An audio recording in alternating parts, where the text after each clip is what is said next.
Have you ever wondered if there's some prognostic tests or things that you can do to test if you're at risk for low back pain? So we're going to go through those today. So there's 3 tests that I really like for this. And I use these as our outcomes assessments as well. So when we're getting people done with care, I want to make sure that they're at a low probability of having a reoccurrence of low back pain. There's nothing that's bulletproof that's 100% that you can't have low back pain in the future. But what we like to do is to try to make these mechanical things in our favor. So the first one is being able to do a windshield or a 90-90 shin box. So being able to get through the hips and come through this way, and then being able to come back over to the other way. I really like this as one as like a warm up, but also it kind of help to tell where we're at. I like to use this even before I work out, just to kind of see if one of my hips is a little bit tighter than it should be, so I can focus my attention at stretching or activating things as I go through here, just to get that dynamic warm up. But also it's a really good test of testing internal external rotation, super easy.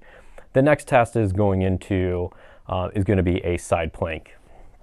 So with the side plank test, you want to be, there's different normals for this, and we'll talk about that in a second.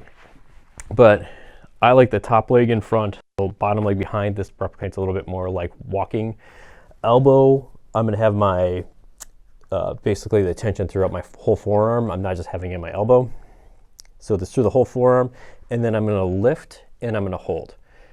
Based off of your age and gender, you should be able to hold this roughly for about 60 seconds.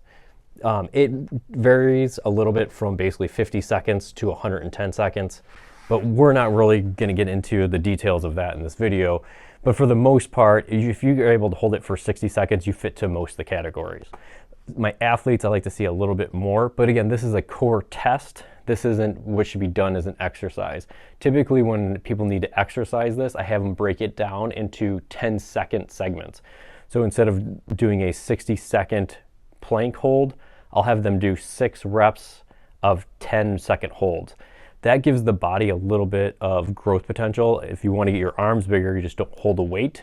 You want to be able to go reps. Same thing for this. We want to train those core muscles as to getting those repetitions. We do want to build endurance and strength over time, but this should be used as a test, not as an exercise.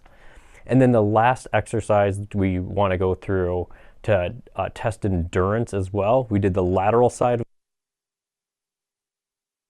typical plank. For this one, I like to be set here, or the arms can be forward depending on. Toes and feet are together, and then we lift and hold. Again, with this one, we're looking for a 60-second hold. So if you're able to hold this for 60 seconds and then get into the side and hold this for 60 seconds, you're doing great. Your hip mobility should be just as important. So we want to be able to have good mobility and good strength.